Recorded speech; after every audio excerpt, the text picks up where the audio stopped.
That beautiful waterfront property is a dream for many, a place for relaxation and recreation.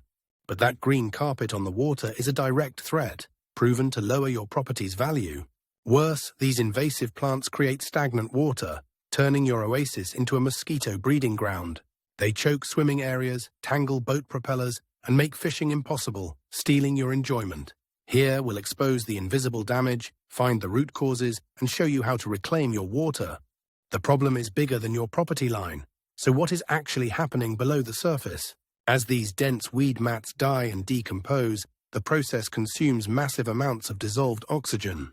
The result is catastrophic. Widespread fish kills that can turn a vibrant lake sterile overnight.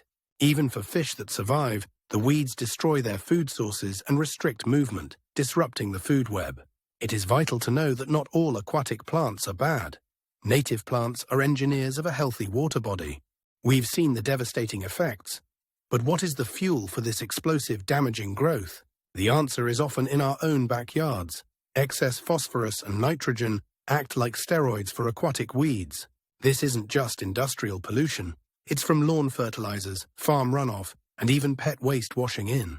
This constant supply of food means removed weeds just grow back faster if the nutrient source isn't fixed. One way to fight this is aeration. Circulating the water helps break down nutrient-rich sludge at the bottom. Understanding the cause is half the battle. Now let's see how people fight back and where it goes wrong. First instinct, rake or cut it. But since weeds regrow from tiny fragments, this can actually spread the problem. Frustrated, people try other methods. But what is the single biggest mistake made before any treatment begins? The next step is often chemical herbicides. They have long-term risks, harming non-target species for years. The danger doesn't stop there. Using treated water for irrigation can contaminate gardens and lawns. Clearly, a brute force approach has serious limits. So what does a smarter strategy look like? We asked about the biggest mistake. The answer is misidentification. It guarantees failure from the start. Different species require different approaches. One needs biological control, another needs physical removal. Once identified, you can use advanced solutions like sterile grass carp that target only the invasive species. This requires expert consultation. The wrong biological agent can backfire and harm the native plants you need. One of the best long-term plans is to fight plants with plants. A barrier of native species can outcompete invasives. So we have problems, causes, and a toolbox of solutions. How do we form a winning strategy? Recall that fertilizer runoff?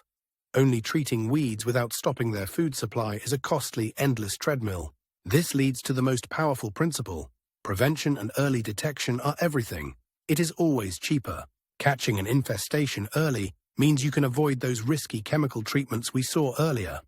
Ultimately, the best management is the least dramatic. Nutrient control, native plants, and constant vigilance. Aquatic weeds are a threat to property values, public health, and ecological stability from causes we can control. Responsible management isn't a magic bullet. It's an integrated plan. Identify first, then pick the right tool. Your first step: get your water tested for nutrient levels. Then, properly identify the plants you actually have. By becoming an informed steward of your water, you're not just protecting an investment, you're preserving an ecosystem.